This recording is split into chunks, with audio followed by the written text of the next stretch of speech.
منه فلا هادي له ونشهد أن لا إله إلا الله ولا حول ولا قوة إلا بالله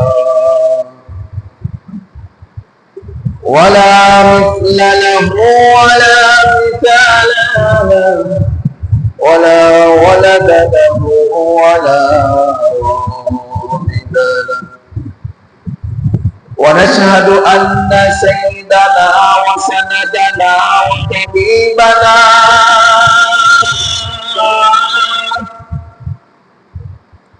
وطبيب أرواحنا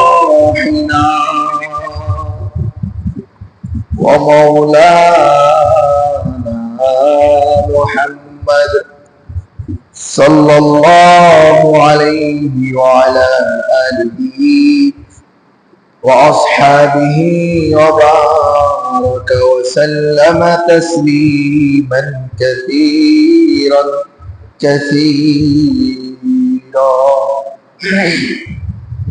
أرسله الله بالحق بشيرا ونذيرا وداعيا إلى الله بإذنه وسراجا وقمرا منيرا وبشر المؤمنين بأن لهم فضلا كبيرا ولا تطع الكافرين والمنافقين والفاسقين ودع أذاهم وتوكل على الله وكفى بالله وكيلا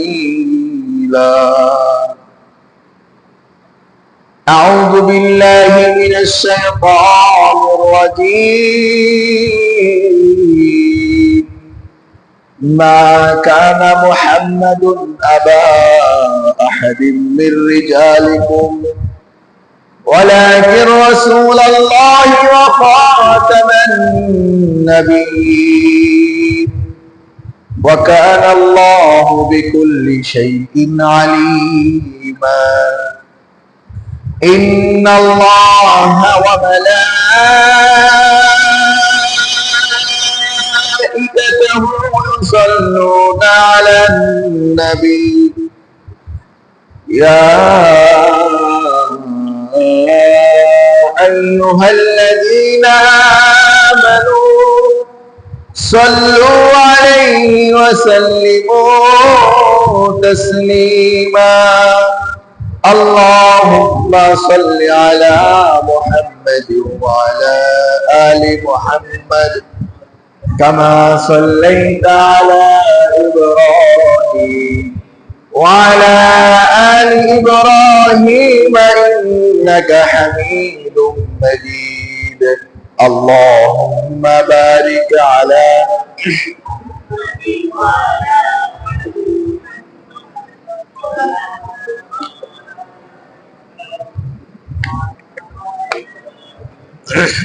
إنك حميد مجيد بلغ العلا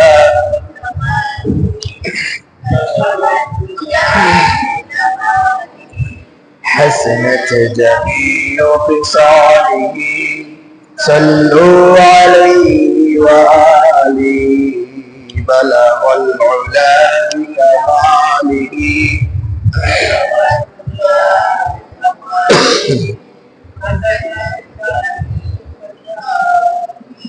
صلوا عليه وآله اللهم إني أعوذ بك من شر لساني ومن شر الفهم ومن شر البصر الحمد لله আল্লাহ তাআলার দরবারে লাখো কোটি শুকরিয়া যে মহান রব্বুল ইজ্জত আমাকে আপনাকে মাগরিবের নামাজ জামাতের সহিত আদায় করার তৌফিক দান করেছেন এজন্য রব্বে কারিমের দরবারে কালিমাতুশ শুকরিয়া জ্ঞাপন করি বলি আলহামদুলিল্লাহ। আসলে একজন ব্যক্তিকে এক ওয়াক্ত নামাজ পড়তে দেওয়া যে কতটা সৌভাগ্যের কথা, একক তো নামাজ পড়া যে তার জন্য কতটা সৌভাগ্যের কারণ, আজকে তাফসিরের ভিতরে শেষ আয়াতের ব্যাখ্যা আছে। আজকে সূরা আলাকের শেষ আয়াতে এর একটু ইঙ্গিত ইশারা দেওয়া আছে, সেজদার কথা আছে। একটা নামাজে আমরা যখন নামাজ পড়ি, এই নামাজের ভিতরে সব থেকে গুরুত্বপূর্ণ আরকান কোনটা বলেন তো? সেজদা। কি সেজদা? আল্লাহ রাসূল সাল্লাল্লাহু আলাইহি সাল্লাম রাতের অধিকাংশ সময় সেজদায় পড়ে থাকতেন। সুবহানাল্লাহ। সেজদাই বান্দার পক্ষ থেকে, গোলামের পক্ষ থেকে রবের সবথেকে বেশি গোলামি স্বীকার করা হয়। সবথেকে বেশি গোলামি স্বীকার করা হয় কিসে? সেজদায়। অর্থাৎ নিজেকে সম্পূর্ণরূপে পরিপূর্ণভাবে মালিকের সামনে গোলাম হিসেবে পেশ করা, ঠিক কিনা? আমরা অনেকেই দেখছি, অনেকে মোবাইলে দেখা যায় এই 500 বছর 600 বছর আগের মানুষরা কেমন ছিল। এক মহল্লার ভিতরে, এক এলাকার ভিতরে বা একটা জনগোষ্ঠীর ভিতরে একজন অধিপতি থাকতো, একজন নবাব থাকতো বা একজন বাচ্চা থাকতো, যার দরবারে কেউ গেলে মাথা নিচু করে যাইতে হতো, আবার উল্টা আসতে হতো, ঠিক কিনা? এমন কিছু কালচার ছিল, এখনো আছে মাশাআল্লাহ। অনেক ভন্ডের দরবারে আছে, এই কবরের দিকে যাইতে হবে, মাজারে ঢুকতে হবে সোজা হয়ে, আবার বেরোতে হবে সোজা হয়ে, পিছন মোড়া যাবে না, আছে না? হ্যাঁ, এটা জাহেলিয়াত। এটা কি জাহেলিয়াত? পৃথিবীর বুকে ঘরের ভিতরে সব থেকে দামি ঘর আল্লাহর কাছে কোনটা বলেন তো? মসজিদ। সন্দেহ আছে? আরে আহাব্বুল বিলাদি ইলাল্লাহি মাসাজিদুহা, আল্লাহ রাসূলের স্পষ্ট ঘোষণা, আল্লাহর পক্ষ থেকে বলতেছে দুনিয়ার ভিতরে মালিকের কাছে সবথেকে পছন্দের জায়গা মসজিদ। বলেন না সুবহানাল্লাহ। তাহলে দুনিয়ার ভিতরে সবথেকে দামি জায়গার নাম কি? আচ্ছা, আজও পর্যন্ত আপনার কোন হেটাকাঙ্ক্ষী বা মুর্শিদে আলম কোনদিন বা কোন ইমাম বলছে যে মসজিদে সোজা ঢুকবা, উল্টা দিকে বেরোবা, মসজিদের দিকে পিছন ফিরে যাওয়া যাবে না, এমন কথা বলছে কেউ? অথচ আমাকে আপনাকে কি শিক্ষা দেওয়া হচ্ছে? মাজারে ঢুকবেন সোজা হয়ে, বেরোবেন উল্টা হয়ে। খবরদার এই বাবার দিকে যেন পিছন না ধরে। বাবার মুড়িতে আবার গাঁজা খায়, বাবার মুড়িতে মাজারে বসে কি খায়? গাঁজাও খায়। এসব অবস্থা। তো যেটা বলতেছিলাম যে এক একটা মহল্লার ভিতরে এক একজন অধিপতি ছিল এমন, যার দরবারে ঢুকতো মাথা নিচু করে, আবার উল্টো হয়ে বেরোতো। অথবা তার সামনে তার পুরো রাজ্যে যত প্রজারা আছে, এই সমস্ত প্রজারা যখন তার দরবারে উপস্থিত হতো, তাকে সেজদা দিয়ে প্রণাম করে সম্মান জানাইতো, ইজ্জত জানাইতো। আমরা দেখি নাই দাদা বা পর্দাদার কাছ থেকে শুনছি এমন গল্প, এখন অনেকে ভিডিও দেখতে পাওয়া যায় যে আগের অনেক বছর আগে, 500 600 1000 বছর আগে এমন একটা জামানা ছিল, ঠিক কিনা? তাহলে ওই প্রজারা ওই মনিবের সামনে, ওই আধিপত্যের সামনে, ওই নবাবের সামনে মাথা নিচু করে বা তার দরবারে সেজদা দিয়ে এটা বোঝাতো যে আপনার জন্য আমার শিরোধার্য, আমি সম্পূর্ণরূপে আপনার গোলাম, এটা স্বীকৃতি দিলাম, ঠিক কিনা? আর একজন মানুষের পক্ষে তার রবকে নিজের গোলামি স্বীকৃতি দেওয়ার জন্য এর থেকে উত্তম পন্থা আর রাস্তা আরেকটা হতে পারে না। আপনি দান করবেন আল্লাহ সন্তুষ্টির জন্য, এটাও আল্লাহর গোলামি স্বীকৃতি। কুরবানি করবেন, এটাও আল্লাহর গোলামি স্বীকৃতি। হজ করবেন, এটাও আল্লাহর গোলামি করা। যাকাত দিবেন, এটাও আল্লাহর গোলামি করা। ভালো কথা বলবেন, এটাও আল্লাহর গোলামি করা। কিন্তু সব গোলামির ভিতরে সর্বোৎকৃষ্ট গোলামির বহিঃপ্রকাশ হচ্ছে সেজদা। কি? এজন্য আল্লাহ রাসূল বলছেন, বান্দা আর আল্লাহর মাঝে সব সময় পর্দা থাকে। কি থাকে? পর্দা থাকে। সরাসরি আল্লাহকে দেখতে পাই আমরা, আল্লাহ পর্দার আবদালে আছে। শুধু আমরা না, আল্লাহ রাসূল সাল্লাল্লাহু আলাইহি ওয়াসাল্লাম নবী মেরাজে গেছে, আমরা জানি যে আল্লাহ তাআলার সঙ্গে সরাসরি বৈঠক করছে, ঠিক কি না? এই ব্যাপারেও দুইটা মত পাওয়া যায়। আব্দুল্লাহ ইবনে মাসউদ থেকে একটা মত পাওয়া যায় আয়েশা রাদিয়াল্লাহু তাআলা আনহা থেকে একটা মত পাওয়া যায়। আপনি কাকে মাইনাস করবেন? কাউকে মাইনাস করা সম্ভব না। একজন বলে যে না, আল্লাহর সঙ্গে সরাসরি কি করছে, আল্লাহ রাসূল বৈঠক করছে, কথোপকথন করছে, আল্লাহর সঙ্গে সাক্ষাৎ করছে। আরেকজন বলে যে না, আল্লাহ রাসূলের মাঝেও একটা পর্দা ছিল। বলেন না সুবহানাল্লাহ।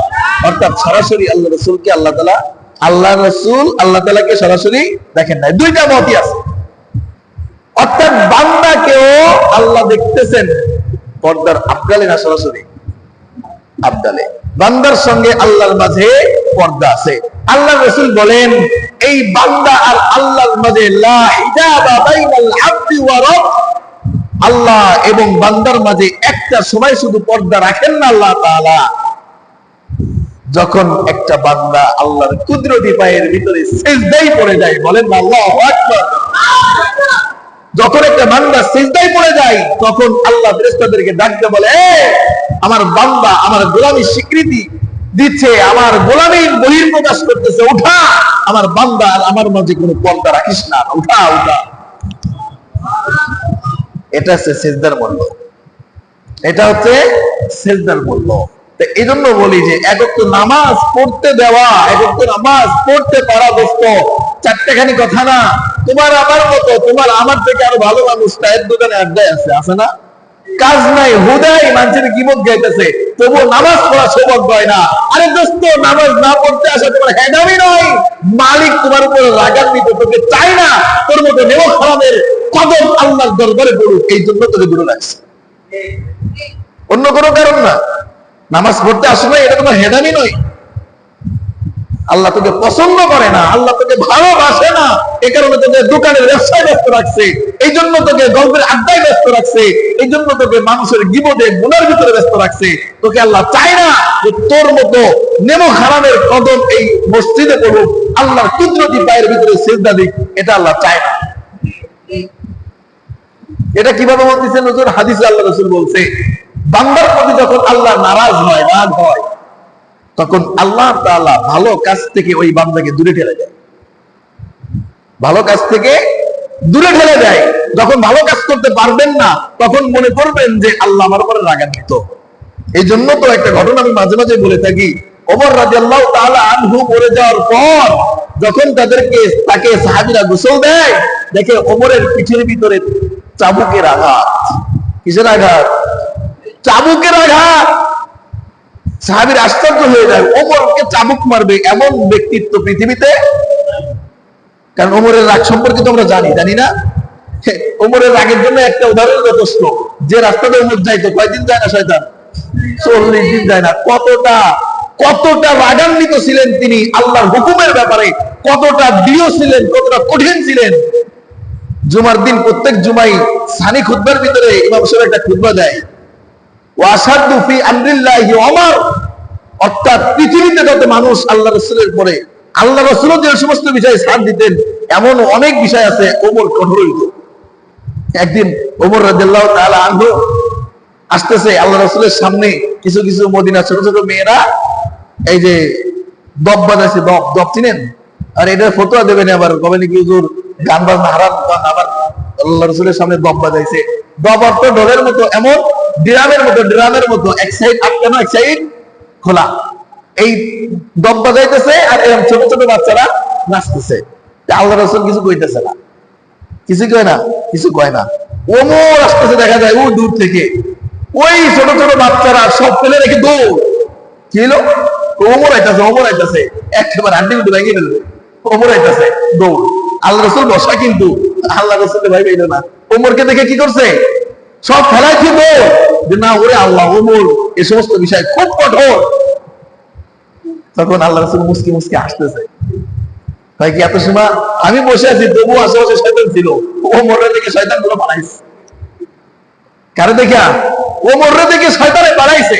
তাহলে ওমর কতটা কঠিন ছিল, কতটা শক্ত ছিল। এই ওমরের খুতবার ভিতরে প্রতিদিন বলা হয়, প্রতি জুমায়, ওয়াশাদু ফি আমরিল্লাহি ওমর, আল্লাহর হুকুমের ক্ষেত্রে ওমরের মতো কঠিন আর কোন ব্যক্তিত্ব ছিল না। এই ওমর রাদিয়াল্লাহু তাআলা আনহু মারা যাওয়ার পর তার পিঠের ভিতরে চাবুকের বাড়ি। গোসল শেষে কাফন করে সাহাবেরা বিচলিত হয়ে গেছে, ওমরের পিঠে চাবুকের বাড়ি কেন দাগ, কেন তবুও পুরাতন বাড়ির দাগ না, নগদ নগদ হবাই মারছে এমন মনে হইতেছে, আজকেই মারছে এমন মনে হইতেছে, রক্ত জমাট হয়ে গেছে, কালো হয়ে গেছে। তখন ওমরের ছেলে আব্দুল্লাহ ইবনে ওমর, আব্দুল্লাহ ইবনে ওমর একে ডাক দেওয়া হয়েছে, তোমার বাবাকে কে মারছে এভাবে? তখন ওমরের ছেলে দুই চোখের পানি ছেড়ে দিয়ে বলে, আমার আব্বুকে মারার মতো দুনিয়ায় মানুষ আছে? ওমরের সামনে এসে কথা বলার মতো মানুষ পৃথিবীতে আছে?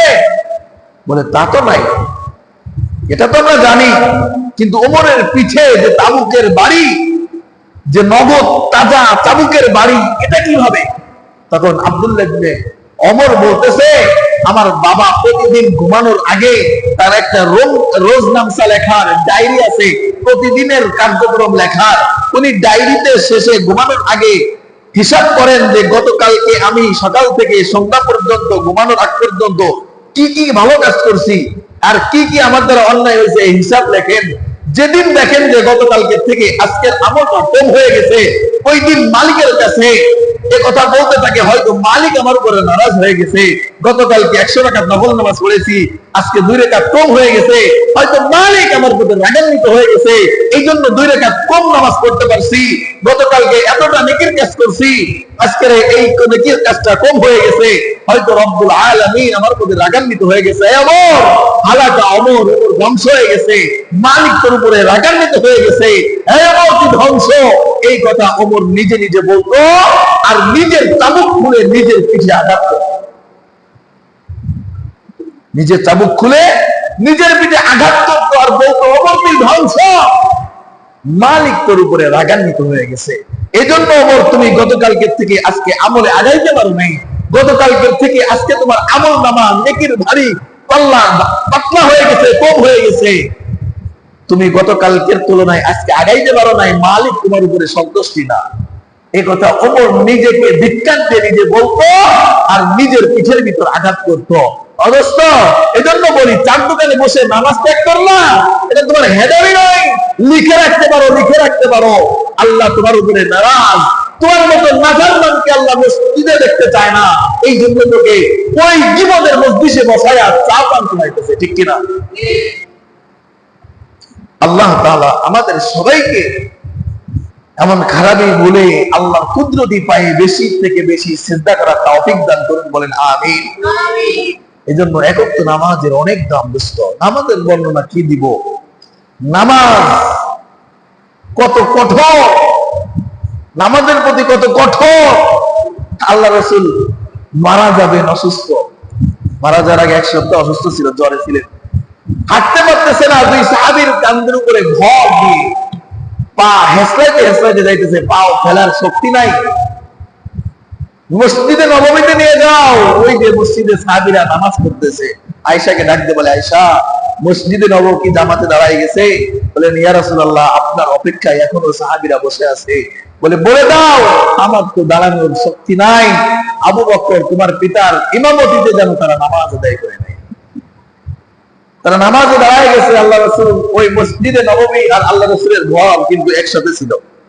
মসজিদে নববী এখন যে মক্কা শরীফ, মদিনা শরীফ, যে মদিনা শরীফে মসজিদে নববী আর আল্লাহ রাসূলের আয়েশা রাদিয়াল্লাহু তাআলা আনহার কামরা একসঙ্গে ছিল, এক দেয়ালে। দরজা খুলে বলতেছে, আয়েশা একটু দরজাটা খুলে দাও না, আমি মসজিদে নববী এই জামাতটা একটু দুচোখ দিয়ে দেখি। আল্লাহর আয়েশা রাদিয়াল্লাহু তাআলা আনহা বলেন, আমি দরজা ফাঁক করে দিলাম, আল্লাহ রাসূল জামাত চলতেছে, আমার আব্বা জানেন ইমামতিতে সবাই নামাজ পড়তেছে, আমার রাসূল হযরত মুহাম্মদ মুস্তাফা সাল্লাল্লাহু আলাইহি ওয়াসাল্লাম ওদিকে তাকায় রইছে, 2 চোখ দিয়ে অঝরে পানি পড়তেছে। আয়েশা রাদিয়াল্লাহু তাআলা আনহা ডাক দিয়ে বলতেছে, ইয়া রাসূলুল্লাহ, ইয়া হাবিবাল্লাহ, আপনি কেন কান্না করতেছেন? আল্লাহ রাসূল ডাক দিয়ে বলে, আয়েশা এই জামাত দেখার জন্য তায়েফের ময়দানে মার খেয়েছি, এই নামাজকে প্রতিষ্ঠা করার জন্য আমি পাথরের আঘাত সহ্য করছি, এই জামাত দেখার জন্য আজকের আমার দান-দান মুবারক আমি শহীদ করছি, উহুদের ময়দানে মার খাইছি, সারাটা জীবন আমার রক্তের সম্পর্কের আত্মীয় স্বজনের কাছ থেকে আমি সব কিছু থেকে বঞ্চিত হয়েছি, আজকের এই জীবন, কষ্টের জীবনটা আমি এই মসজিদে নববীতে এইভাবে নামাজের জামাত দেখার জন্য আমি কষ্ট করছি। তবে আয়েশা, তুমি শুনে রাখো, আমার উম্মতকে একটা কথা বলে দিও, আমার উম্মত যেন কোনো অবস্থাতেই নামাজ না ছেড়ে দেয়। ইয়া উম্মতি আস-সালাত আস-সালাত, ইয়া উম্মতি আস-সালাত। আল্লাহ রাসূল বারবার বলে গেছে মরার আগে, ইয়া উম্মতি আস-সালাত, খবরদার আমার উম্মতেরা নামাজ ছেড়ো না, নামাজ ছেড়ো না। নামাজের গুরুত্ব আর কি বুঝাবো?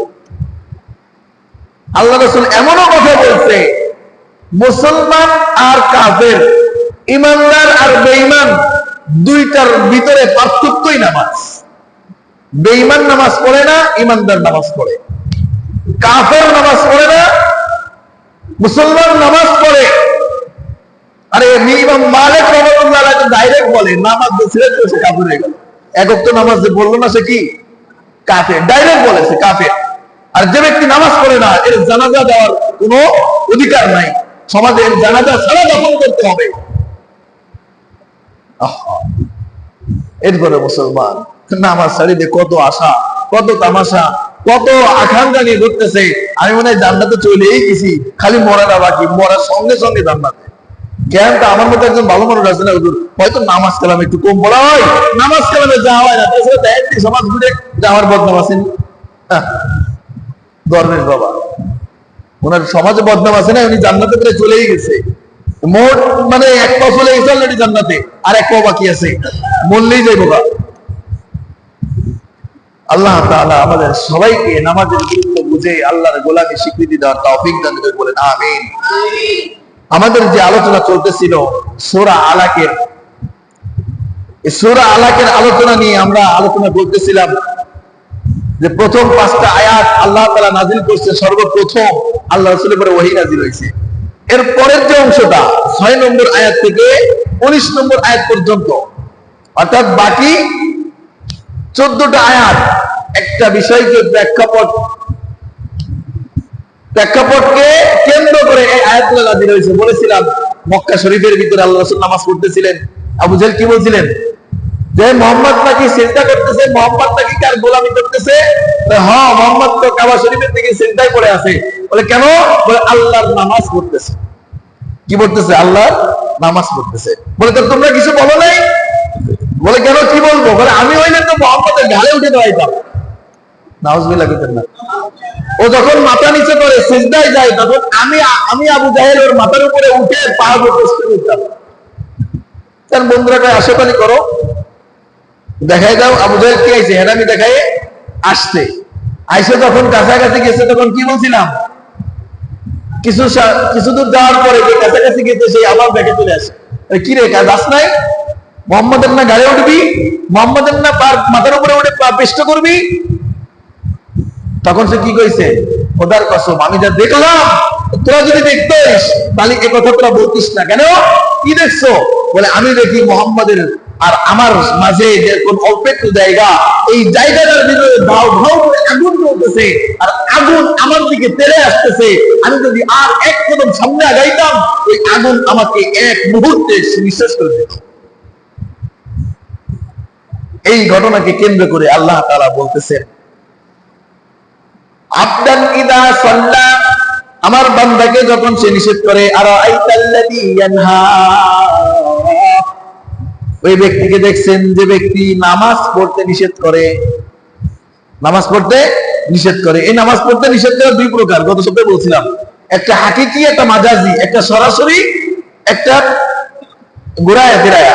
একদল ডাইরেক্ট বলে নামাজ লাগে না, একদল ডাইরেক্ট বলে নামাজ লাগে না, আরেক দল বলে আমার কাছে মুড়ি দলে নামাজ লাগে না।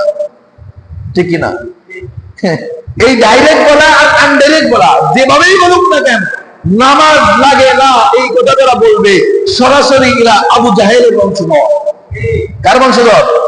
এই যে সূরা আলাকের তাফসীর খুলে দেখেন, অনেকে আবার বলে হুজুর এই সমস্ত কথা বলে দলিল দেয় না তো। আরে ভাই, দলিল দিলে মানে আমি তো সূরা তাফসীরই করতেছি মিয়া। তাফসীর খুলে দেখেন না আমার কোন কথাটা বাইরে আছে, তাফসীর খুলে। আর আইতাল্লাযী ইয়ানহা আবদান ইযা সাল্লা, আমার গোলাম যখন নামাজ পড়ে, এই নামাজ থেকে নিষেধ করে, এই ব্যক্তিকে দেখে রাখেন। এর তাফসীরের ভিতরে আপনি ঢোকেন, একদল সরাসরি নিষেধ করে, একদল ঘুরায় ফিরায় নিষেধ করে। আমার কাছে মুরিদ হইলে নামাজ লাগে না, ওই দরবারে মুরিদ হইলে নামাজ লাগে না, শুধু মুরিদ হইলে বছরে ওর শরীরে গেলে আর কিছু গরু ছাগল হাতিয়ে দিলে মোটামুটি জান্নাত কনফার্ম। এটা আছে ঘুরায় ফিরায়, অর্থাৎ মুরিদ না হলে নামাজ লাগবে, হইলে লাগবে না। আর একদল সরাসরি বলে নামাজ লাগবে না। নামাজ না বললে কি আছে? ইমান ঠিক আছে, ঠিক কিনা? আছে না স্লোগান পার্টি? নামাজ না বললে কি হইছে? ইমান ঠিক আছে। আল্লাহ রাসূল বলে এটা ইমান আর ইমানদারের ভিতরে পার্থক্যই নামাজ। আর তুই ফতোয়া দিলি যে নামাজ না বললে ইমান ঠিক আছে। আর আইতা ইন কানা আলাল হুদা, যে ব্যক্তি এইভাবে নামাজকে নিষেধ করে, আপনি কি মনে করেন এই ব্যক্তি কি হেদায়েতের পথে আছে? আল্লাহ প্রশ্ন করতেছে, এই ব্যক্তি কি হেদায়েতের পথে আছে? না না না, কোন সময় না, অসম্ভব।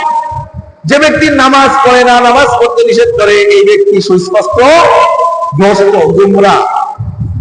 আও আমারা বিত্তাকওয়া, আবার অনেকে মনে করে না ওরে বিশাল বড় ওলি, শুধু জানেন এই যে কি জানে, নামাজ না পড়লে কি হইছে? অনেক কিছুর জ্ঞান রাখে, অনেক জ্ঞান আছে এর ভিতরে, অনেক কেরামতি আছে, অনেক এটা আছে সেটা আছে, ফকরামি আছে, জেনে করতে পারে, তা করতে পারে।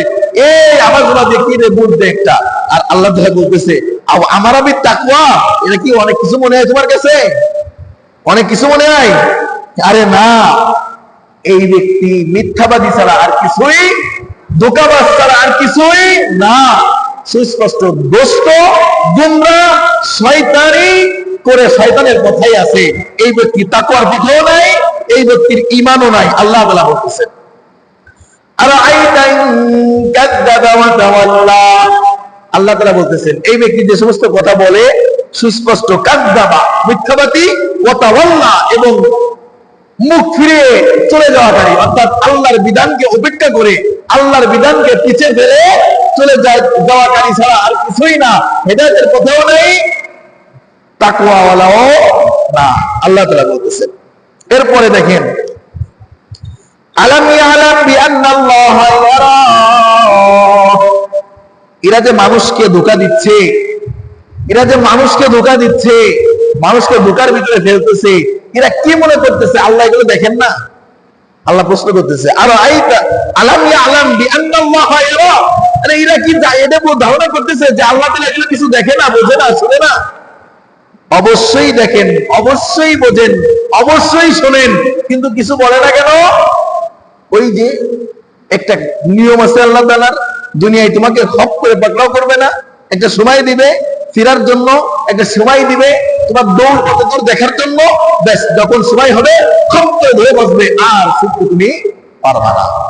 এই যে এমনটাই যে সূরা জুমার ভিতরে আল্লাহ তাআলা আয়াতের ভিতরে বলতেছে, قل يا أيها الذين هادوا إن زعمتم أنكم أولياء لله إن زعمتم أنكم أولياء لله من دون الناس فتمنوا الموت। আল্লাহ তাআলা ডাকতে বলতেছে, তোরা যদি সত্যই হবি, তোরা যদি মিথ্যা না হবি, নামাজ থেকে নিষেধ করা, এই সমস্ত কাজ থেকে বাধাদান করা, এই সমস্ত উল্টো পাল্টা করা, আর আমার বান্দাদেরকে গোমরাহ করা যদি তোদের সত্যই মনে হয়, ফাতামান্নাউল মাউত, তাহলে মৃত্যু কামনা কর, যে আল্লাহ এগুলো ঠিকই আছে, মৃত্যু কামনা কর, মৃত্যুর পরে আমি দেখাইতেছি সত্য না মিথ্যা। ফাতামান্নাউল মাউতা ইন কুনতুম সাদিকিন, যদি তুই সত্যবাদী হস মৃত্যু কামনা কর, বাকিটা আমি দেখাইতেছি। মানে আল্লাহ মরার পরে দেখাবে, মরার আগে তোমাকে ধরবে না, পাকড়াও করবে না, ছাড় দিচ্ছে, ছাড়। আল্লাহ তাআলা বলছে আলাম ইয়ালাম বিআন্নাল্লাহা ইয়ারা, এরা কি ধারণা করে আমি আল্লাহ কি দেখি না, বুঝি না, শুনি না? কাল্লা, কখনোই না, বরং আল্লাহ দেখেন, আল্লাহ শোনেন, আল্লাহ জানেন, এবং আল্লাহ যথার্থ বিচার করবেন, ঠিক কিনা? আল্লাহ বিচার করবে না? ছাড় দেবেনি না।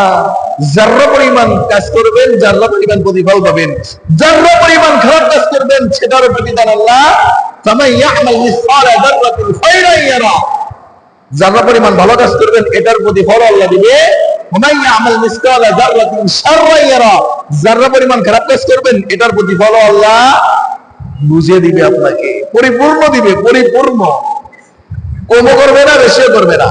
এরপরে দেখেন আল্লাহ তাআলা বলছে কাল্লা লা ইল্লাম ইয়ান্তা,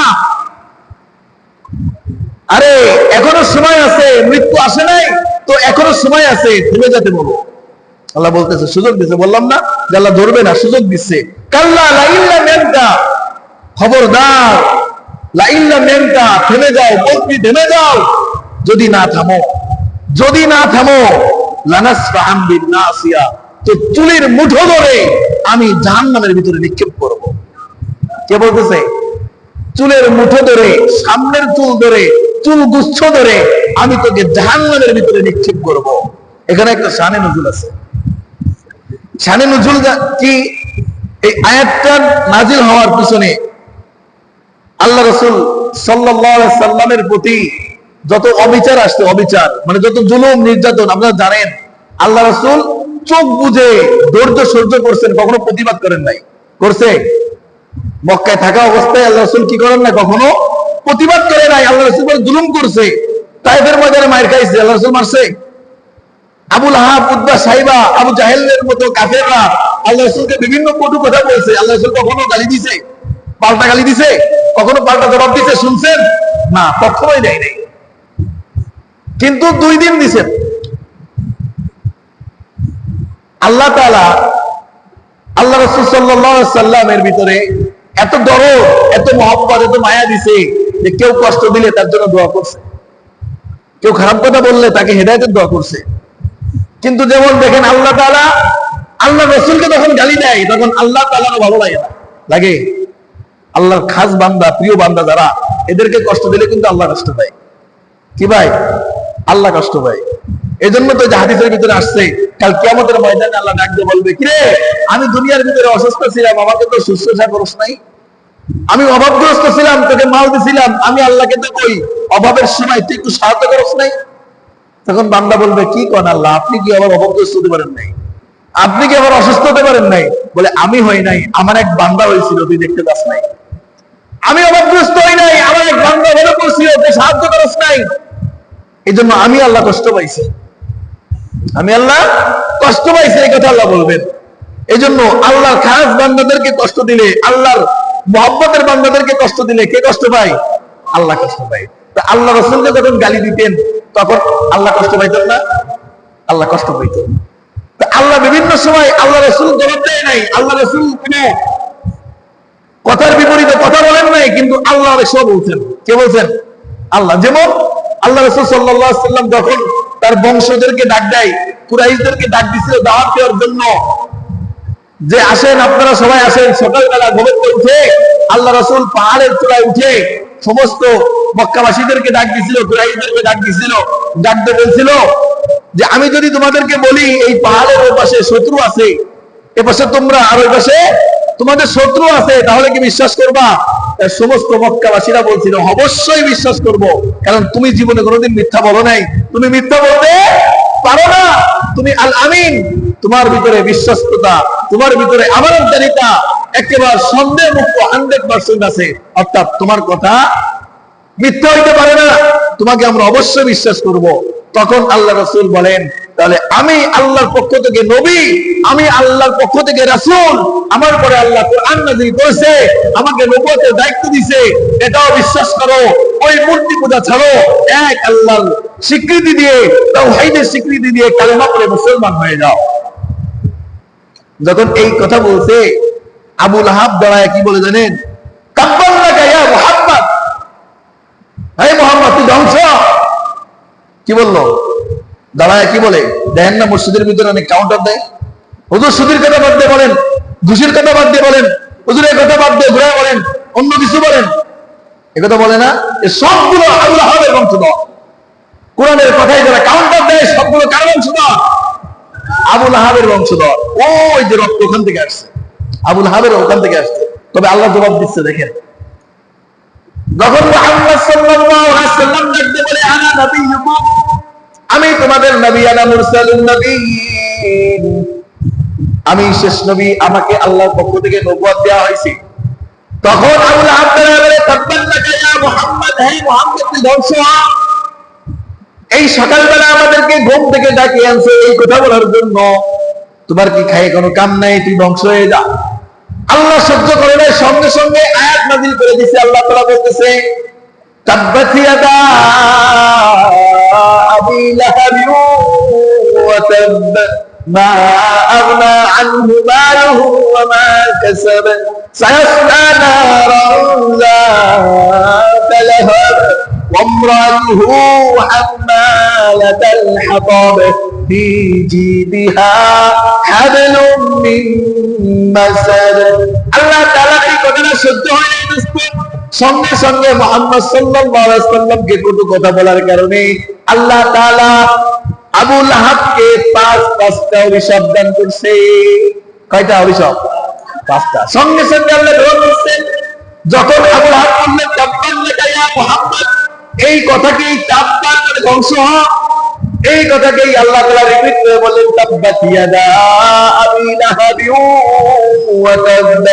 আরে মুহাম্মদ তো ধ্বংস হবে না, তুই আবু লাহাব ধ্বংস হবি, তুই আবু লাহাব পরিপূর্ণ ধ্বংস হবি, কোনো সন্দেহ নেই। তাব্বাত ইয়াদা আবি লাহাব, শুধু তাই না, তুই যে ধ্বংস হবি তা না, তুই যে হাত উঠায়া মুহাম্মাদের দিকে ইঙ্গিত করে ইশারা করে মুহাম্মাদের দিকে ইশারা করছো, তোর এই হাত চাও, দুই হাত চাও, তুই আবু লাহাব ধ্বংস হয়ে যা। মা আগনা আনহু মালুহু ওয়া মা কাসাব, শুধু তুই একা না, তোর পক্ষে যারা আছে এরাও ধ্বংস হওয়া, তোর যত মাল ধন সম্পদ আছে তাও ধ্বংস হবে। সায়াসলা নারান যাতা লাহাব, এবং অতি সত্বর তোর মতো নেমক হারাম কীট, তোর মতো নেমক হারামকে আমি আল্লাহ সায়াসলা নারান জাহান্নামের ভিতরে নিক্ষেপ করব, তোকে জাহান্নামের আগুন তোকে ধ্বংস করে দিবে। ওয়ামরাআতুহু হাম্মালাতাল হাতাব, 5 নম্বরে আল্লাহ বলে তোর সঙ্গে তোর স্ত্রী, তোর সঙ্গে তোর বউ তোর সাথে জাহান্নামে যাবে, ধ্বংস হয়ে যাবে। একটা কথা বলছে মুহাম্মদকে, কে? আবু লাহাব। আল্লাহ কয়টা জবাব দিছে? 5টা জবাব দিছে। ঠিক একই সিস্টেমে এখানে যখন আল্লাহ রাসূল সাল্লাল্লাহু আলাইহি সাল্লাম সিজদায় দিছে, আল্লাহ রাসূলের নামাজকে বাধা দিতে আবু জাহেল আসছে, তখন আল্লাহ রাসূল নিষেধ করেছিল, খবরদার আবু জাহেল, সামনে আগামী না, আমাকে বাধা দিবি না। যখন এই কথা বলছে আল্লাহ রাসূল, তখন আবু জাহেল কি বলেছিল জানেন? বর্তমান সমাজে আমাদের এমন কিছু মানুষ আছে বলার মতো, দেখেন হিসাব করেন, অনেক সময় বলি না ভালো ভালো কাজে লোক কম, ভালো কাজে সাপোর্ট পাবেন না, খারাপ কাজে লোক বেশি, কিন্তু ভালো কাজের সঙ্গে কি আছে? কে আছে? এই যে এই ঘোষণা আল্লাহ এখন দিবে, ভালো কাজ করবেন লোক পাবেন না, ভালো কাজের উদ্যোগ নেবেন বাধা আসবে, মসজিদের খেদমত করবেন বিভিন্ন জন বিভিন্ন বদনাম করে পিছনে, ভালো কাজের লোক কম পাওয়া যায়, খারাপ কাজের দেখে অভাব নাই, ঠিক কিনা? এই কথা যখন আবু জাহেলকে বলবো আল্লাহ রাসূল যে খবরদার তোমাকে বাধা দিবি না, তখন আবু জাহেল বলল কি কাজ তুই আমাকে দেখাইতে পারবি? আমি কি একা? কি বলে? আমি কি একা? আমার সাথে এই মক্কায় অনেক মানুষ আছে, নেতাবর্গ সবাই আছে, ক্ষমতাশীল সবাই আছে, আমার দলবল তুই চেনস না, আমি ডাক দিলে কয়েকশো মানুষ জমা হয়ে যাবে, কয়েকশো মানুষের ভিড় জমে যাবে, অর্থাৎ আমাকে ঠেকাইতে পারবি না, আমি তোকে বাধা দিব। যখন এই কথা বলছে আল্লাহ তাআলা ওকে বলতেছেন কাল্লা লাইন লাম ইয়ান্তাম, ও যদি না থামে লানাসফাম বিন্নাসিয়া, ওর সামনের চুল গুচ্ছা ধরে আমি জাহান্নামে নিক্ষেপ করব।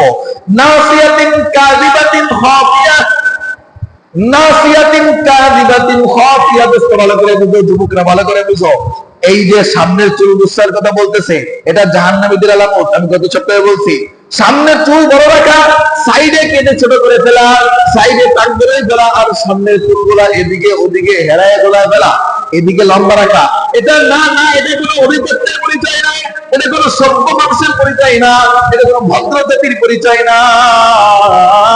আল্লাহ তাআলার এই আয়াত দিয়ে বোঝা যায় লানাসফাম বিন্নাসিয়া, এই সামনের চুল গুচ্ছা বড় রাখলে এটা জাহান্নামের আলামত। এই চুল গুচ্ছা ছিল আবু জাহেলের, আবু জাহেল সামনের চুলগুলো বড় রাখতো, এই জন্য আল্লাহ তাআলা আবু জাহেলকে ডাক দিয়ে বলছে, মুহাম্মদকে বলে দিয়েছে, বলেন আপনি লানাসফাম বিন্নাসিয়া, আমি তার সামনের চুল গুচ্ছাগুলো ধরে মুখ ধরে জাহান্নামের ভিতরে নিক্ষেপ করব। নাসিয়াতিন কাযিবাতিন খাফিয়া, যে চুল গুচ্ছা মিথ্যাবাদীর চুল গুচ্ছা, যে চুলগুলা ভ্রষ্ট এবং ভুল, অর্থাৎ সামনের চুল একটা বড়, এটা আবু জাহেলের ফেসলা। সামনের চুল রাখা বড়, এই চুল ধরে আল্লাহ জাহান্নামে নিক্ষেপ করবে। সামনের চুল রাখা বড়, আল্লাহ বলতেছে নাসিয়াতিন কাযিবা, এটা মিথ্যাবাদী, নাস খাতিয়া, এবং এটা ভুলের ভিতরে আছে।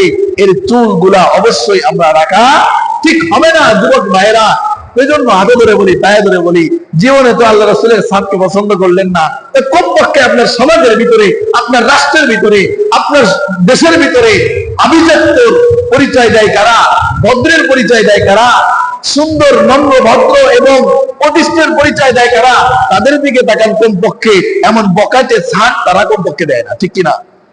এমন বকাটে ছাড় কমপক্ষে তারা দেয় না। আপনি কাকে দেখে ছাড় শিখলেন? আপনার জন্য এই সুখবরটা, এই জাহান্নামীদের সামনের চুল গুচ্ছা ধরে আল্লাহ জাহান্নামে নিক্ষেপ করবে। অর্থাৎ আপনি সামনে চুল রেখে আল্লাহ তাআলাকে এটা প্রমাণ করে দিচ্ছেন, আল্লাহ আমার চারি সাইডে চুল নাই, সামনে চুল বড় রাখছি। কারণ কি জানো? ওই যে আবু জাহেলকে তুমি বলছিলা সামনের চুল ধরে জাহান্নামে নিক্ষেপ করবা, আল্লাহ আমিও আবু জাহেলের সঙ্গে জাহান্নামে যেতে চাই। আমাদের যুবকদের আজকে ভাবে এটা, সামনে চুল বড় রাখছি আর মনে মনে এটা ভাব হইতেছে যে আবু জাহেলকে জাহান্নামে নিক্ষেপ করবা, সামনে চুল বেরো, আমিও আবু জাহেলের সাথে জাহান্নামে যাব। খবরদার, খবরদার, এই ফ্যাশনকে পছন্দ করো না, এই কাটিং, এই শার্ট দিও না। আল্লাহ তাআলা নিষেধ করতেছে নাসিয়াতিন কাযিবাতিন খাতিয়া, এটা ভুল, এটা মিথ্যাবাদী। খবরদার, এই আবু জাহেল মিথ্যাবাদী, আবু জাহেলের এই সিস্টেমটাও মিথ্যাবাদী সিস্টেম, মিথ্যাবাদীর স্টাইল। খবরদার, এই স্টাইল গ্রহণ করো না। যে কথা বলতেছিলাম, আবু জাহেল যখন এই কথা বলতেছে যে মুহাম্মদ তুমি আমাকে ঠেকাইতে পারবা না, আমার দলবল অনেক বেশি, আমার পক্ষে অনেক লোকজন আছে, তোমার পক্ষে কেউ নাই, তোমার পক্ষে কেউ নাই, এই কথা যখন চিন্তা করছে তখন আল্লাহ রাসূল আর কোনো কথা নাই। আল্লাহ রাসূল তো জানে বাস্তবে আবু জাহেল ডাক দিলে তো কয়েকশো লোকের ভিড় জমে যাবে, ঠিক কিনা? কিন্তু মুহাম্মদ ডাক দিলে তো ওই সময় এত লোক হইব না। হইব? মক্কার ভিতরে মুহাম্মদের বিরোধী বেশি ছিল না? আত্মীয় স্বজন, রক্তের আত্মীয় স্বজনই তো বেশি ছিল। এই জন্য রাসূল সাল্লাল্লাহু আলাইহি ওয়াসাল্লাম কোনো জবাব দেয় নাই, কিন্তু আল্লাহ তাআলা জবাব দিয়ে দিয়েছে। বলেন না সুবহানাল্লাহ। অনেক সময় বলছি না, আল্লাহ রাসূলকে যখন কষ্ট দেয় তখন আল্লাহ রাসূল সহ্য করছে, কিন্তু কে সহ্য করে নাই? আল্লাহ সহ্য করে নাই। তখন আল্লাহ রাসূল সাল্লাল্লাহু আলাইহি ওয়াসাল্লাম যখন চুপ করে আছেন, তখন আল্লাহ তাআলা বলতেছে, এই চুপ করে আছে কেন? অনেক লোকের ভয় দেখাইছে তোমারে, অনেক লোক ডাক দিলে, আবু জাহেল ডাক দিলে অনেক লোক চলে আসবে তোমাকে মারার জন্য, তোমাকে ক্ষতি করার জন্য, আমার নামাজ পড়া থেকে তোমাকে বাধা দেওয়ার জন্য অনেক লোক আসবে। এই কথা আবু জাহেল বলছে। তবে আমি বলতেছি, শুনে রাখেন, ডাক দিতে বলেন। আল্লাহ তাআলা বলতেছে ডাক দিতে কেন বাহিনীকে? আবু জাহেল বলেন যে লোকজন সৈন্যগণ ডাক দে, ডেকে নিয়ে সব ডেকে নিয়ে আয়। এই কথা বলে আল্লাহ বলতেছে আমিও আমার দল ডাক দিই। কে বলতেছে? আল্লাহ বলতেছে আবু জাহেল ডাক দিতে বল। কত লোকজন আছে মক্কায়, কত সাপোর্টার আছে তার, মক্কা নগরীকে আপনার পৃথিবীতে কত সাপোর্টার আছে, ডাক দে, ডাক দিতে ক, আমিও আমার দল ডাক দিচ্ছি। কে বলে? কে বলতেছেন? যখন আল্লাহ রাসূল কয় নাই, কারণ আল্লাহ রাসূল জানে যে প্রকাশ্যে ডাক দিলে হয়তো আল্লাহ আল্লাহর ফেরেশতা পাঠিয়ে দিবে, কিন্তু মক্কা নগরীতে তো বিরোধী লোক বেশি, ঠিক না? মানে বিরোধী দল বেশি। আল্লাহ রাসূল চুপ করে আছে, এটা আল্লাহর ভালো লাগে নাই। আল্লাহ সঙ্গে সঙ্গে বলে, এই মক্কার কাফেররা, এই মক্কার মুশরিক আবু জাহেলরা, ডাক দে, তোর যত সৈন্যগণ আছে ডাক দে, আয়। আর আমিও ডাক দিচ্ছি সানাদুল জাবারিয়া, আমিও ডাক দিচ্ছি আমার বাহিনীকে, আয় ডাক দে। এই কারটা বেশি দেখা যাক, লাগবি আয়। আল্লাহ ডাক দিন, শোনেন না মাঝে মাঝে খেলা হবে, আয়েন মাঠে আয়েন, কয় না? আরে বাতিল পার্টি কয় না কিছু, আরে মোল্লা করে কই আয়েন খেলা হইবে। আরে তোদের সাথে কি খেলবো রে বেটা, তোরা তো বেলারই না, খেলার বেলার তোরা, তোরা তো বেলারই না। আরে মাঠে কোনদিন এক দলে এক সাইডে গরু, এক সাইডে ছাগল, আর এক সাইডে মানুষ খেলে কোনদিন দেখছেন? দুই সাইডে তো মানুষ, দুই সাইডে তো খেলোয়াড় লাগে খেলতে গেলে, ঠিক কিনা? দুই সাইডে খেলতে গেলে তো খেলোয়াড় লাগে রে ভাই, তোকে তো খেলোয়াড়ই মনে করি না, মাঠে নামবো কি? তাই আল্লাহ ডাক দিচ্ছে, আয় খেলা হইবো আয়। আবু জাহেল ডাক দিচ্ছে, তোর বাহিনী ডাক দে তুই। আল্লাহ ডাক দিচ্ছে, আয় সানাদুল জাবারিয়া, আমিও ডাক দিচ্ছি আমার দল, আয় খেলা হইবো মাঠে আয়। যখন এই কথা বলছে, এই আয়াত নাজিল হয়ে গেছে, আবু জাহেল কয়, আমি তখন দেখি অগণিত মানুষ, কেউ দেখতে পাইতেছে না, কিন্তু আবু জাহেল দেখতেছে অগণিত মানুষ এত বেশি মানুষ দাঁড়ায় গেছে, জাহান্নামের ফেরেশতাগুলা দাঁড়ায় গেছে আমার সামনে।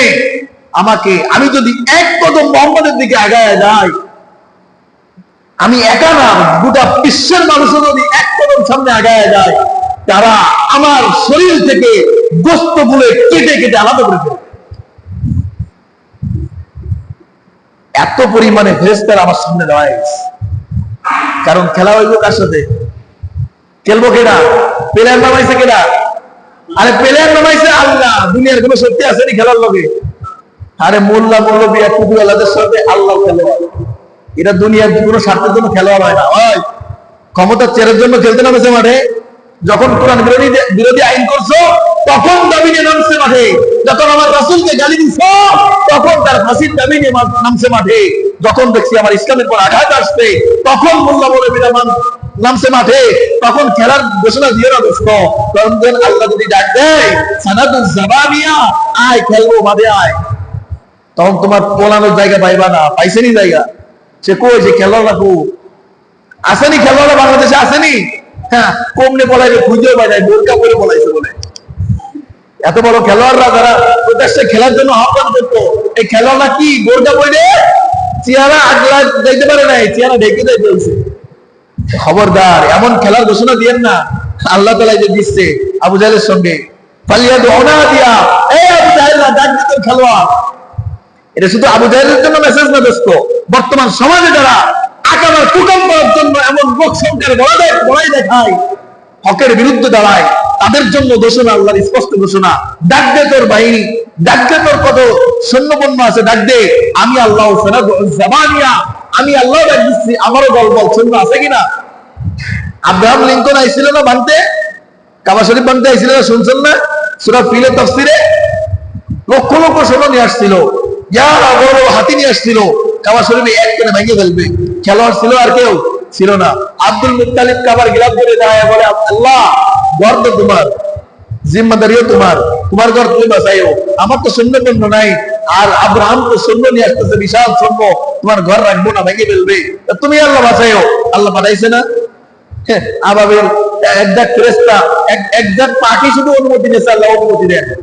কি নিয়ে আইছে? ঠোঁটে করে একটা পাথর, দুই পায়ে দূরে করে পাথর। কেমন ওজন? সরিষা দানার মতো। কিসের মতো? সরিষার দানার মতো একটা পাথর নিয়ে, যার উপরে পড়ছে কাসফিন মাকুল। সে কেমন হয়ে গেছে জানেন? একটা সরিষার দানা মাত্র পড়ছে তার মাথার উপরে, গরুতে ঘাস চাবায়া পিষে যখন ফেলায় বমি করে, দেখছেন না? তুলো তুলো হয়ে যায়। একটা সরিষার দানার পড়ার কারণে এমন বক্ষণকৃত পশুর বক্ষণকৃত ঘাসের ন্যায় খেলা হইব। আল্লাহ খেললে এমনই খেলে, আল্লাহ খেললে এমনই খেলে। মাঠ সাইডে পলাবা, রাস্তা খুঁজে পাবা না, কোন রাস্তাতে পলাবো। দেখো না ইন্ডিয়া জায়গা, ইন্ডিয়ায় কোন রাস্তাতে যাইবা? পলায় যাইবা নাকি ডুবায় যাইবা নাকি বিমানে যাইবা? রাস্তা খুঁজে পাও না। এই জন্য খেলা আল্লাহর সঙ্গে শুরু করো না দোস্ত। এই মেসেজটা সারা পৃথিবীর জন্য, প্রত্যেকটা মানুষের জন্য, কিয়ামত পর্যন্ত। খবরদার, কোরআনের বিরুদ্ধে আইন করে, কোরআনের বিরুদ্ধে লড়াই করে খেলার ঘোষণা দিও না। আল্লাহ তাআলা বলো খেলোয়াড়, আল্লাহ তাআলা সবচেয়ে বড় খেলোয়াড়, এই জন্য তার সঙ্গে ঘোষণা দিও না। আল্লাহ তাআলা বলতেছে, আবু জাহেল তো বাহিনী সাঙ্গপাঙ্গ ডাকবে, আমি আল্লাহ আমার খেলোয়াড় মাঠে নামিয়ে দিচ্ছি, আয় খেলা হইব। আবু জাহেল লেজ দুটায় পালাইতে বাধ্য হইছে। আবু জাহেল খোদার কসম, আমি দেখলাম আমার সামনে এত পরিমাণে দেশটা, এত পরিমাণ মানুষ দাঁড়াইছে, আমি যদি তার এক চুল পরিমাণ সামনে আগায় যায়, আমার হাড্ডি থেকে গোশতগুলা এক মুহূর্তে আলাদা করে ফেলবে।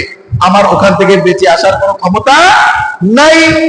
এই জন্য আল্লাহ ডাক দিয়ে বলছে, কাল্লা লা তুতিআহু, খবরদার দুনিয়ার মানুষেরা, খবরদার শুনে রাখো দুনিয়ার মানুষেরা, কাল্লা লা তুতিআহু, ওই আবু জাহেল মার্কা মানুষের অনুগত করো না। আল্লাহ বন্ধ করে দিচ্ছে, আমার বান্দারা কিয়ামত পর্যন্ত যারা আসবি, লা তুতিআহু, খবরদার আবু জাহেলের মতো মানুষ যারা নামাজ থেকে নিষেধ করে, যারা ভালো কাজে বাধা দেয়, যারা ভালো কাজ করতে মানুষকে বাধা সৃষ্টি করে, কোরআনের কথায় কাউন্টার দেয়, কোরআন আর হাদিসের বিপক্ষে দাঁড়ায়া খেলার ঘোষণা দেয়, এমন মানুষের কি করো না, অনুসরণ করো না, তাহলে কিন্তু ওইভাবে খেলবে আল্লাহ। আল্লাহ ওইভাবে খেলবে, বলাবার রাস্তা খুঁজে পাইবা না। এজন্য সাবধান হয়ে যাও। ওয়াসজুদু ওয়াক্তারিব, এবং তোমরা সেজদায় পড়ে যাও, আল্লাহর নৈকট্য হাসিল করো। দেখেন, সবকিছুর শেষে আবু জাহেলের সঙ্গে যুদ্ধ ঘোষণা, আবু জাহেলের সঙ্গে খেলার ঘোষণা দেওয়ার পর আল্লাহ তাআলা স্পষ্ট করে দিলেন, তোমরা আবু জাহেল্লা মার্কা এমন লোকের কি করো না, অনুসরণ করো না, এমন লোক থেকে দূরে থাকো। আর কি করো? সেজদা করো। অর্থাৎ এখানে আল্লাহ এই মেসেজটা দিচ্ছে বান্দাকে, খবরদার, তোমাকে আমি আল্লাহকে সিজদা দেওয়া থেকে যেখানেই যাবা নামাজ নিষেধ করবে, যেখানেই যাবা আমি আল্লাহকে সিজদা থেকে দূরে ঠেলে দিলে মনে করবা ও আবু জাহেলের পার্টি। কার পার্টি? আবু জাহেলের পার্টি। আর যারা আমি আল্লাহর সিজদার দিকে ডাকে এরা আমি আল্লাহর পার্টি। কিসের পার্টি? যারা নামাজে ডাকে, সিজদায় ডাকে, আল্লাহর কুদরতি পায়ে সিজদা করার জন্য বলে, এরা কার পার্টি? আল্লাহর পার্টি। আর যারা বলে যে আমার পায়ে সিজদা দে, আর কোনবেলা সিজদা দেওয়া লাগবে না, আমার বাবার কবরে সিজদা দে, আর সিজদা দেওয়া লাগবে না, এরা কার পার্টি? আবু জাহেলের পার্টি। যারা মসজিদ থেকে নিষেধ করে, নামাজ থেকে নিষেধ করে, আল্লাহর কুদরতি পায়ে সিজদা থেকে দূরে ঠেলে যায়, এরা সব আবু জাহেলের পার্টি, জাহান্নামবাসী। আল্লাহ তাআলা এই মেসেজটা তোমার আমার কাছে পৌঁছায় দিতেছে, এই মেসেজটা তোমার আমার কাছে পৌঁছায় দিতেছে দোস্ত। এই জন্য সিজদার কি দাম বলছিলাম না আজকে, যে এই আয়াতের এই সূরার শেষ আয়াতে আল্লাহ তাআলা বলে দিচ্ছে যে দুনিয়ার সব কিছু একদিকে, দুনিয়ার সব কিছু একদিকে, আর আল্লাহর কুদরতি পায়ে সিজদা দেওয়া আরেকদিকে। যখনই দেখবেন আপনি সিজদা দিতে পারতেছেন না, আপনার আজকে এক ওয়াক্ত নামাজ মার গেছে, বা আপনি নামাজ পড়তেছেন না, বা আপনি মসজিদে উপস্থিত হচ্ছেন না, এটা নিজের হেদামি মনে না করে কমপক্ষে নিজের উপরে এতটুকু আফসোস নিয়ে আসেন যে মালিক আমার উপরে রাগান্বিত, মালিক মনে হয় আমাকে আবু জাহেলের দলে ঢেলে দিতেছে, মালিক মনে হয় আমার উপরে রাগ হয়েছে, অভিমান করছে, এই জন্য আমি মসজিদে যাইতে পারতেছি না। এই জন্য দুনিয়ার ব্যবসা, দুনিয়ার কাজ, বইয়ের ব্যস্ততা, ফ্যামিলির ব্যস্ততা, দুনিয়ার ব্যস্ততা, ব্যবসা বাণিজ্য আর দুনিয়ার সব সকল নিয়ে ব্যস্ত আছি, মসজিদে যাওয়ার সময় হইতেছে না, আল্লাহকে আল্লাহ বলে ডাকার সময় হইতেছে না, নামাজ পড়ার সময় হইতেছে না, সিজদায় পড়ার সময় হইতেছে না। দোস্ত, তুমি লিখে রাখো, তোমার প্রতি আল্লাহ সন্তুষ্টি না, আল্লাহ তোমার উপরে কোনো না কোনো বিষয় নারাজ হয়ে গেছে, কোনো না কোনো বিষয় তোমার প্রতি একটু ক্ষুব্ধ হয়েছে, এই জন্য তোমাকে নামাজ থেকে দূরে ঠেলে দিচ্ছে, নামাজ থেকে দূরে ঠেলে দিচ্ছে। তুমি মদ খাও, আসো নামাজ পড়ো, তুমি জিনা করো, আসো নামাজ পড়ো, তুমি চুরি করো, আসো নামাজ পড়ো, তুমি যা কিছু করো না কেন দুনিয়ার সমস্ত গুনার ভিতরে আসো, আসো নামাজ পড়ো। কারণ নামাজ কেন পড়তে হবে? কারণ স্পষ্ট ঘোষণা আল্লাহ তাআলা, ইন্নাস সালাতা তানহা আনিল ফাহশাই ওয়াল মুনকার, নিশ্চয়ই এই নামাজ তোমাকে দুনিয়ার জিনা, ব্যভিচারী, হত্যা, চুরি সমস্ত কিছু থেকে তোমাকে এই নামাজ আস্তে আস্তে আস্তে আস্তে আল্লাহর সঙ্গে পরিচয় করায় দিবে। কি করায় দিবে? আল্লাহর সঙ্গে পরিচয় করায় দিবে। একটা বাস্তব ঘটনা শোনাই। আমি মাদ্রাসায় পড়ছি, যাত্রাবাড়ি মাদ্রাসায়, বড় মাদ্রাসায়। ওখানে একটা উস্তাদ আছে, আমাদের ওই মাদ্রাসার বড় যে হুজুর, এখনো আলহামদুলিল্লাহ আল্লাহ তাআলা তাকে জান্নাতবাসী করুক, আল্লাহ তাআলা তাকে হায়াতের ভিতরে বরকত দান করেন। তিনি এখনো জীবিত আছে, মাহমুদুল হাসান সাহেব, শায়েখ মাহমুদুল হাসান, অনেক বড় একজন আল্লাহওয়ালা মানুষ, বুজুর্গ মানুষ। ওনার কাছে পড়ছি দীর্ঘ 3-4 বছর। তা ওনার আমাদের আরেকজন উস্তাদ আছে, এই উস্তাদ নাম হেমায়েতুদ্দিন শেখ। এই উস্তাদের কাছ থেকে শুনছি আমরা, মাহমুদুল হাসান সাহেব বলছে, এই হেমায়েতুদ্দিন সাহেব একসময় অন্য মাদ্রাসার শিক্ষক ছিল, অন্য মাদ্রাসার শিক্ষক ছিল। অন্য মাদ্রাসার শিক্ষক থাকা অবস্থায় আমাদের এই বড় হুজুর মাহমুদুল হাসান সাহেবের নামে অনেক কথা শুনছে, যে হুজুর ভালো না, হুজুর এই কাজ করে, সে কাজ করে, এটা করে, সেটা করে, বহুত বদনাম শুনছে। কিন্তু বদনাম যারা করছে এরা হুজুরকে ভালো লাগে না, হুজুরকে পছন্দ করে না। দেখবেন আপনার বদনাম কিন্তু আপনার যারা বিরুদ্ধে আছে এরাই কইব। যাকে যার ভালো লাগে না এর ভালো কথাটাও ভালো লাগে না, আর যাকে যার ভালো লাগে এর খারাপ কথাটাও ভালো লাগে, ঠিক কিনা? এই জন্য যে কয় না গল্পের ভিতরে মজনুকে একবার জিজ্ঞেস করা হয়েছে, কিরে লাইলি তো এত সুন্দর না রে, লাইলি তো এত সুন্দর না, তুই তো বাচ্চার ছেলে। মজনু কার ছেলে ছিল? মজনু, লাইলি মজনু গল্প শুনছেন না? মজনু ছিল বাচ্চার ছেলে, আর লাইলি ছিল নিম্ন ফ্যামিলির একটা মেয়ে। তা মজনুকে একদিন জিজ্ঞেস করা হয়েছে, কিরে মজনু তুই তো বাচ্চার ছেলে, আরে লাইলি তো এতটা বেশি সুন্দর না যে তার মতো দ্বিতীয় কোনো মহিলা নাই, তোর বাবা ইচ্ছে করলে তো লাইলি 100 লাইলির সমতুল্য একটা মেয়ে এনে দিতে পারে তোকে, কিন্তু তুই লাইলির জন্য এত পাগল হইলি কেন? লাইলির ভিতরে কি দেখলি? তখন মজনু একটা উত্তর দিছিল। মজনুটা কি দিছিল? উত্তর দিছিল, খুব গভীরের উত্তর দিছিল। দোস্ত, আমার চোখ দুটা তুই যদি লাগাই দিস তোর চোখের ভিতরে, আমার চোখ দিয়ে তুই যদি লাইলিকে দেখতিস, তাহলে তুই এই কমেন্ট করতিস না। কেন? তোর চোখ দিয়ে মনে হয় যে লাইলি এত সুন্দর না, দুনিয়ায় ওর মতো সুন্দরী আর নাই। আমার চোখ দিয়ে যদি দেখতিস, তাহলে তুই দেখতে পাইতিস লাইলির মতো সুন্দরী ছাড়া পৃথিবীতে নাই। লাইলির মতো সুন্দরী সারা পৃথিবীতে নাই। কারণ আমার চোখ দিয়ে তুই দেখোস না, তোর চোখ দিয়ে দেখোস লাইলির প্রতি আমি এতটা আসক্ত যে লাইলি সারা পৃথিবীতে সুন্দরী আর কোন মহিলা আমার কাছে নাই। তা যাকে যার ভালো লাগে তার খারাপ কথাটাও ভালো লাগে। দেখবেন আপনার সাথে আমার মহব্বত আছে, আপনি একটা খারাপ কথা কইছেন, ওই খারাপ কথাটা আমি আরেকজনের সামনে যখন আপনার বদনাম করবে, তখন আমি আপনাকে ভালো লাগে দেখে আপনার খারাপ কথাটা নেগেটিভ না নিয়ে পজিটিভ কিভাবে বানানো যায় বা ভালো দিকগুলো উল্লেখ করে বলবো, উনি হয়তো এই কথাটা এইভাবে বলছে, উনি হয়তো এই কথাটা এই বুঝাতে চায় নাই, অন্য কিছু বুঝাতে চাইছে। কিন্তু যখন আপনার সাথে আমার ভালোবাসাটা থাকবে না, তখন আপনার ভালো উদ্দেশ্য বলা কথাটাকে খারাপ উদ্দেশ্যের দিকে টেনে নিয়ে বলবো, উনি এই কথাটা এত বড় একটা কথা বললো, উনি এই কথাটা আমার এত ছোট করলো, ভালো কথাটাকেও খারাপ বানাইলো। কি জন্য? ওই যে সম্পর্কটা নাই। যেটা বলতেছিলাম যে ওই যে হুজুর অন্য মাদ্রাসায় যখন শিক্ষক ছিল, তখন এই আমাদের বড় হুজুরের নামে বহুত বদনাম শুনছে। তারপরে ঘটনাক্রমে ওই হুজুর কোনোভাবে না কোনোভাবে আমাদের মধ্যে যখন শিক্ষক হয়েছে, তখন তো কাছে চলে আসছে, দেখি না? অন্য মাদ্রাসা যখন ছিল তখন দূরে ছিল না, আর এখন যখন একই মাদ্রাসায় চলে আসছে তখন তো কাছাকাছি হয়ে গেছে। হুজুরের সঙ্গে আসা যাওয়া, কথাবার্তা, খাওয়া দাওয়া, উঠা বসা সবকিছু এখন হুজুরের সাথে হয়। যখন হয় তখন হুজুর একদিন বলতে, হুজুর আমি যখন অমুক মাদ্রাসায় ছিলাম বা অমুক জায়গায় শিক্ষক ছিলাম, তখন আপনার নামে বহুত কিছু শুনছি, কিন্তু এই যে আপনার এখানে আসার পরে কতদিন হয়ে গেল, কই এই সমস্ত কাজ ব্যস্ত আপনার থেকে পাই না, আমি এই সমস্ত কাজ ব্যস্ত আমি আপনার থেকে পাই না। তখন হুজুর বলল, দূরে থাকলে অনেক কিছু শোনা যায়, অনেক কিছু দেখা যায়, কিন্তু ধারে গেলে বাস্তবিক ওটা ঘটে না। বাস্তবিক কি হয় না? ওটা ঘটে না। অন্য কিছু ঘটে, কিন্তু ঘটে অন্য কিছু। ঘটে একরকম, ঘটে আর এক রকম। যেটা বলতেছিলাম যে যত মহব্বত হবে, যত ঘনিষ্ঠতা বাড়বে, যত সম্পর্কের বন্ধন গাঢ় হবে, তত তার পরিচয় লাভ হবে, তার ভিতরগত সম্পর্ক বাড়বে।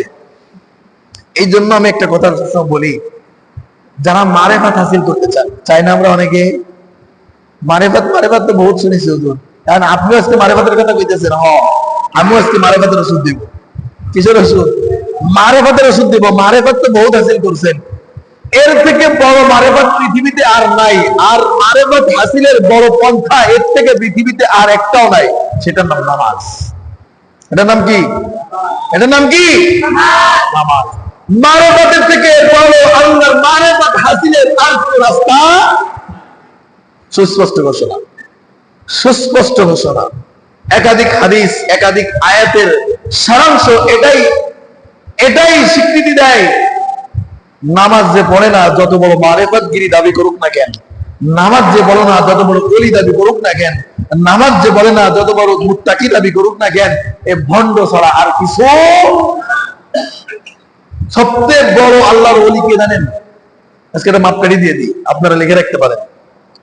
পৃথিবীর ভিতরে সব থেকে বড় অলিকে আপনি চিনার একটা মাধ্যম আছে আপনার কাছে, একটা মাপকাঠি, যার ভিতরে আল্লাহ রসুলের সুন্নাতের আমল যত বেশি, ও তত বড় আল্লাহ। জুনায়েদ বাগদাদী রহমতুল্লাহ আলাইহি, নাম শুনছেন? উনি কিন্তু পীর সিলসিলার বড় একজন পীর। জুনায়েদ বাগদাদী রহমতুল্লাহ আলাইহি একজন বড় আল্লাহওয়ালা, মুত্তাকি, বুজুর্গ মানুষ। ওনার কাছে একদিন এক মুরিদ এসে মুরিদ হয়েছে, এক লোক এসে মুরিদ হয়ে 4 বছর খেদমত করছে। কয় বছর? 4 বছর। 4 বছর খেদমত করার পর একদিন জিজ্ঞেস করতেছে, সাহেব আপনাকে একটা প্রশ্ন করতে পারি যদি অভয় দেন? অবশ্যই করো। আমি তো শুনছি পীর যারা হয়, সাহেব যারা হয়, তাদের বিভিন্ন কেরামতি থাকে, পানির পরে দৌড়ে বেড়ায়। কি করে? পানির উপরে দৌড়ে বেড়ায়, এটা করে সেটা করে। এই মুরিদের কলম দেখে, মুরিদের বউ ঘরে কি রান্না করেছে এটাও দেখে, মুরিদ কনে কি করলো এটাও দেখে। তা আপনার থেকে এমন আশ্চর্য কোনো কিরামতি তো দেখলাম না। কি বলে? আপনার সঙ্গে 4টা বছর কাটাইলাম, আপনার খেদমত করলাম, আপনার সফর সঙ্গী হইলাম, কিন্তু জুনায়েদ বাগদাদী রহমতুল্লাহ আলাইহি বলতেছে আপনার থেকে এমন আশ্চর্য কোনো কেরামতি তো আজ পর্যন্ত দেখলাম না। তাই এমন কেরামতির মালিক কি আপনি না? তখন জুনায়েদ বাগদাদী রহমতুল্লাহ আলাইহি ওই মুরিদকে ডাকতে বলছে, আরে গবর, আরে বলো, তুমি এখনো বোকার স্বর্গে বাস করো। কিসের স্বর্গে? এখনো বোকার স্বর্গে বাস করো। মানুষ কুপুরি আর শিরকির মাধ্যমেও কি দেখাইতে পারে? অলৌকিক কিছু দেখাইতে পারে। কুপুরি করে, শিরকি করে অলৌকিক কিছু দেখাইতে পারে। মানুষ মানুষের প্রতি বান মেরে, মানুষ পশুর প্রতি বান মেরে অলৌকিক কিছু দেখাইতে পারে। এটা কি কেরামতি হইলো? নাকি আল্লাহর সঙ্গে নাফরমানি হইলো? এরা কুপুরি শিরকি করে, এরা কি ভালো মানুষ? জুনায়েদ বাগদাদী ডাকতে বলে, আরে তুমি তো বোকার স্বর্গে এখনো বাস করো। আচ্ছা তোমাকে আমি পাল্টাটা প্রশ্ন করি, এই প্রশ্নের জবাব পেয়ে গেলে তুমি উত্তর পেয়ে যাবা। আমার প্রশ্নের জবাব দিতে পারলে তোমার প্রশ্নের উত্তর পেয়ে যাবা। বলে আপনি আবার প্রশ্ন করবেন? বলে হ্যাঁ।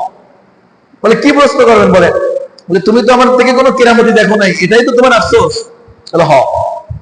তাহলে তোমার কাছে আমি আজকে একটা প্রশ্ন করি, আচ্ছা এই 4টা বছর যে আমার সঙ্গে ঘুরছো, এই 4টা বছর যে আমার সফর সঙ্গী ছিলা, আমার সঙ্গে তাল মিলাইছো, আমার সঙ্গে উঠা বসা, খাওয়া দাওয়া, চলাফেরা করছো, আচ্ছা কোনদিন কোন কাজে কোন অবস্থাতেই আমার থেকে আল্লাহ রাসূলের একটা সুন্নাত ছুটে যেতে দেখছো?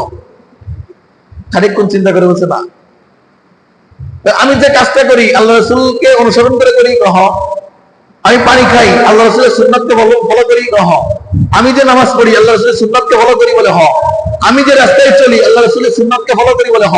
তাহলে আমি যা কিছু করি এই 4 বছরের ভিতরে এমন একটা কাজ আমাকে দেখাও যে সাহেব আপনি এই কাজটা করছেন, এটা আল্লাহ রাসূলের সুন্নাত তরিকায় করেন নাই, এমন একটা জিনিস দেখাও।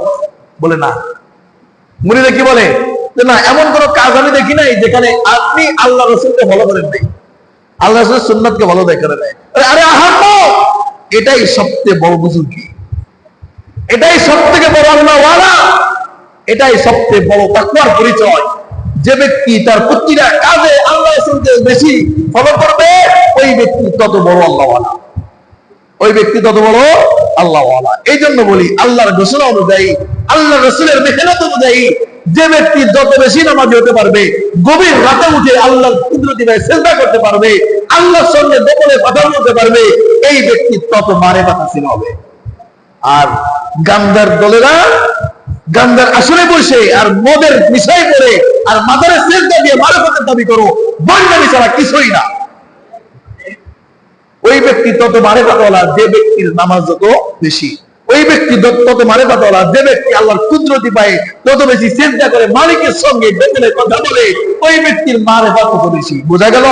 কথা স্পষ্ট।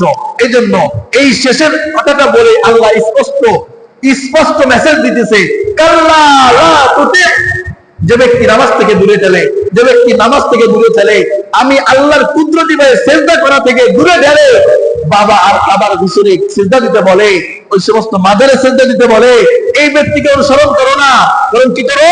ওয়াসজুদ, আমি আল্লাহকে সিজদা করো, ওয়াক্তারিব, আমি আল্লাহর নৈকট্য হাসিল হয়ে যাবে। তাহলে মারিফাতের মাধ্যম কি? নামাজ। মারিফাতের মাধ্যম কি? ওয়াসজুদ ওয়াক্তারিব, সিজদা করো মারিফাত হাসিল করো, সিজদা করো নৈকট্য হাসিল করো, সিজদা করো আল্লাহর তাকওয়া হাসিল করে ফেলো, সিজদা করো আল্লাহর সঙ্গে সম্পর্ক গাঢ় করে ফেলো। বলে সুবহানাল্লাহ। আমরা বেশি বেশি সিজদা করব, নামাজ পড়ব, তাহলে আমাদের মারিফাত আল্লাহর সঙ্গে তত গাঢ় হয়ে যাবে। ওয়া আখিরু দাওয়ানা আলহামদুলিল্লাহি রাব্বিল আলামিন। সুবহানাকাল্লাহুম্মা সুবহানাল্লাহি ওয়া বিহামদিহি সুবহানাকাল্লাহুম্মা ওয়া বিহামদিকা আশহাদু আল্লা ইলাহা